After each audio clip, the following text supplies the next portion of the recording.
Welcome to the Records weekly preview video, or I should say bi-weekly. We continue to have issues and forget about you guys each Friday, but this week we're back with only 3 games. We're not going to include Thursday night's games because by the time this goes up, they'll all be over. So we'll start with St. Joseph, which is heading to University Christian.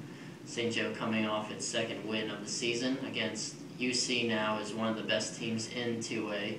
So probably going to be a very rough matchup, similar to the McClay kind of games, probably over very, very early and then get some time for the backups for UC and hopefully possibly a running clock.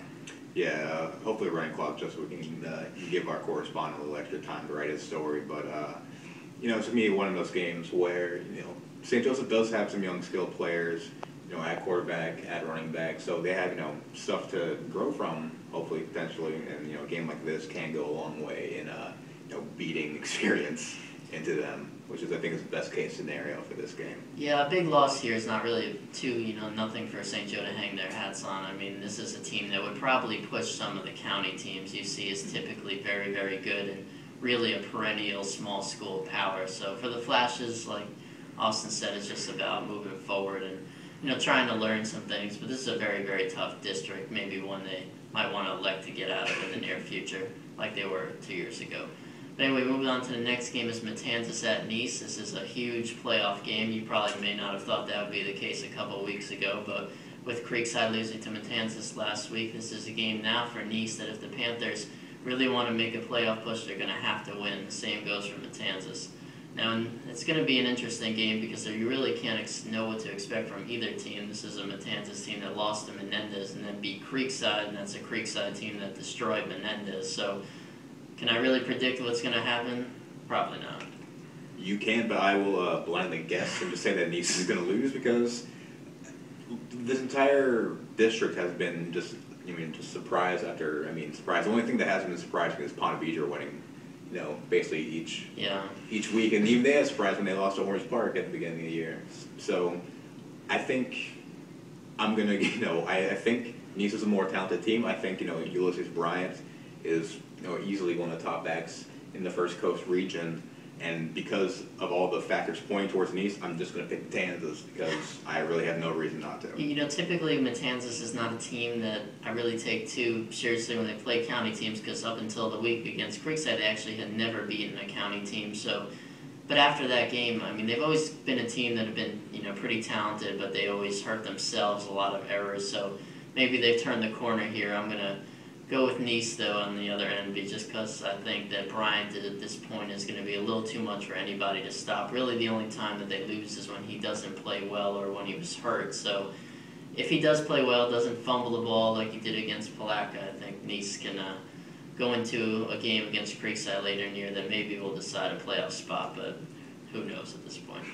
So moving on, our final game is our game of the week, which is Ponte Vedra heading to Creekside.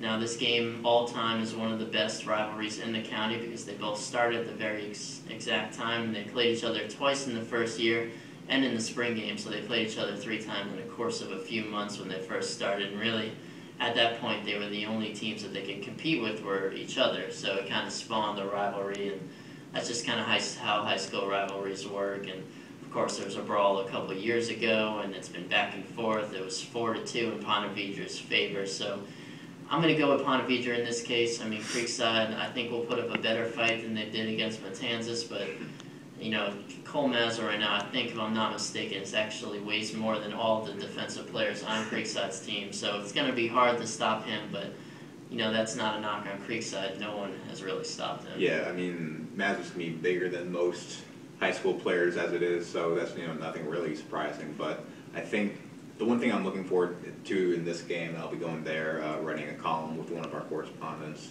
is that, let's see if the district can get any crazier and if Creekside can actually beat Ponte Vedra, because I guess Ponte Vedra might be due for a surprising loss or something at this point, but yeah. I don't expect that to happen. I expect Ponte Vedra to, continue their role that they've been on ever since, week 2, really.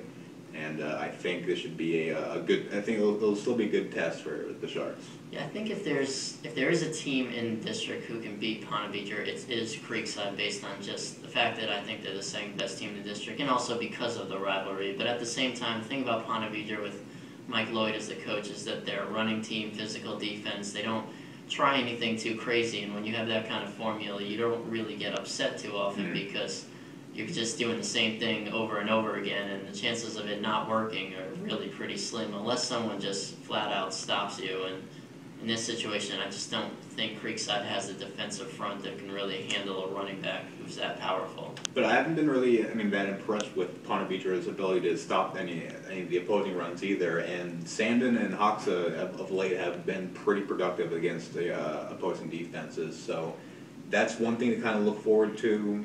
That might be kind of a wild card for this game. But yeah, if it's going to be the Creekside running game against the Ponte Vedra running game, it's going to be the Sharks. Yeah, and then Sandon and Hoxa will have to be sort of similar to what they were against Menendez, which was they were just on the field basically the entire game. They must have played 75% of the snaps, just went to the two of them running the ball, and I think that's what you're going to have to do to beat Ponte Vedra. The problem is that Ponte Vedra is going to do pretty much the exact same thing. So if you're just going to take who right now has the edge at doing that one thing that makes them both good, it's Ponte Vedra. So, but like we said, anything can happen in these type of games, and one thing for sure is it'll be exciting, and it usually is whenever they meet. So, and a little bit of a revenge game for Creekside, as they lost both games last year, including the second round playoff game. Yeah, that's all.